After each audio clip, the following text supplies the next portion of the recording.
Malam menene ma'anar you da Hausa, sannan kuma yaya zan yi amfani da ita a cikin jimla? Domin na ga mutane da yawa sukan yi amfani da ita a wurare da yawa kuma kamar tana nufin abubuwa mabambanta. Tambayata ta biyu, Malam menene bambancin das, did da kuma do? Su ma suna rikitar da ni wajen yin amfani da su. Don Allah kai min bayani da Hausa. Na gode.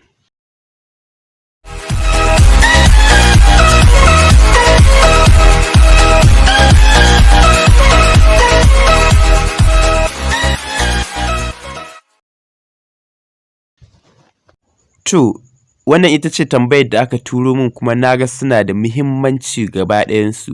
Don haka ku daure ku kalli bidiyon nan har ƙarshe domin kada ka rasa wani ɓangare mafi muhimmanci a cikinta.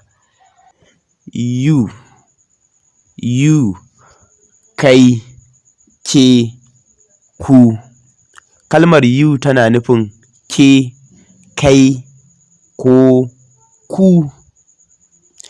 Ma'ana kalmar you tana nufin abubuwa da yawa kenan. So tana referring ɗin female, mace, mutum ɗaya, sannan za ta iya referring ɗin male, namiji, mutum ɗaya, sannan za ta iya referring ɗin maza da mata ko kuma mutane da yawa sama da ɗaya.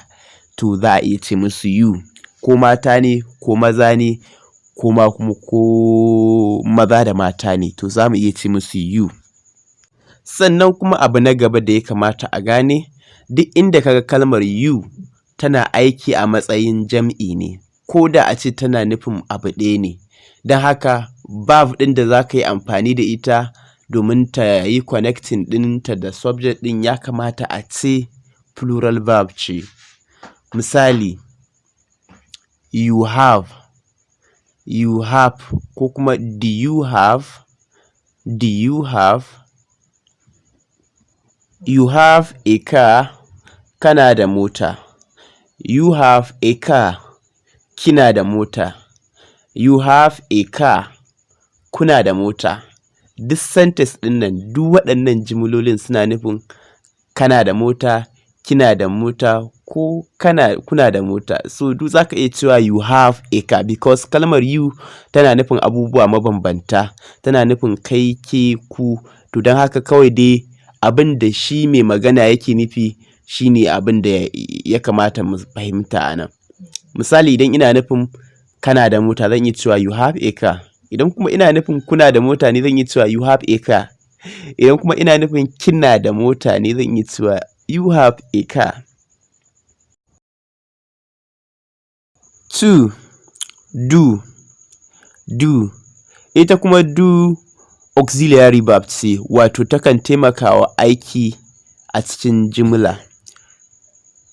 To, ita kuma do plural auxiliary ce, ma'ana ita ma ana amfani da ita idan subject wato mai aikata aiki plural ne ba singular ba.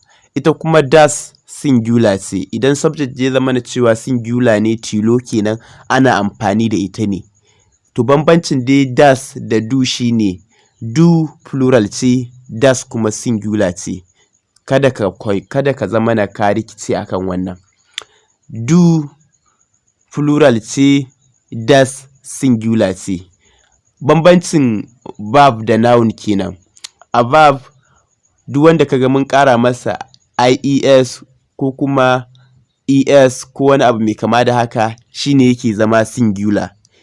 Kamar ba kamar noun suna ba kenan, wanda shi kuma noun wanda muka ƙara wa es da sauransu shine yake zama plural. Ku kalli wannan misalan. 1. A. Do you have a car? B. Ko kana da mota? 2. A. Do you have a car? B. Ko kuna da mota? 3. A. Do you have a car? B. Ko kina da mota? To kun ga abin da nake gaya muku, ita you ko da a ce a matsayin tilo kake amfani da ita, dole aikinta ya kasance tana aiki a cikin sentence a matsayin plural ne, wato jam'i kenan. 4. A. Do they have a car? B. Ko suna da mota? 5. A. Do we have a car? B. Ko muna da mota? To, das fa, das. Kamar yadda na gaya muku, ita kuma das ana amfani da ita ne da singular verb, wato da singular subject. Idan aka ce mai aikata aiki subject wato singular ne tilo, ana amfani da das. Misali, does he have a car? Does he have a car? Does he have a car? Shin ko yana da mota? Does she have a car? Shin ko tana da mota? Did kuma past tense ce ta das da kuma do. Ina ga anan na yi muku bayani akan modal auxiliary anomalous verb. Ya kamata a ce kun duba kun gan shi. A lokacin nake ce muku have da has present tense ne, kuma has tana nufin singular, have tana nufin plural. Sannan kuma had past tense ce ta has da have. To wannan shi ma kamar haka ne. Did past tense ce ta das da kuma do. Ina fatan an fahimta. Sannan kuma ita did ba ruwanta da singular subject ko plural subject. Ba ruwanta, do tana ɗauka. Do tana da fiya da kowanne. Does he come here? Ko yakan zo nan? Present kenan. Does he come here? Ko yakan zo nan? To kuma past ɗinsa zan ce, did he come here yesterday? Ko ya zo nan jiya? Did he come here yesterday? Ko ya zo nan jiya? Did they come here yesterday? Ko sun zo nan jiya? Did they come here yesterday? Ko sun zo nan jiya? To, wannan dai shine ƙarshen darasin namu, da fatan dai kun danna mana alamar like, domin yana da matuƙar amfani. Ku daure ku danna alamar like, tana da matuƙar amfani a wajenmu. Mun gode.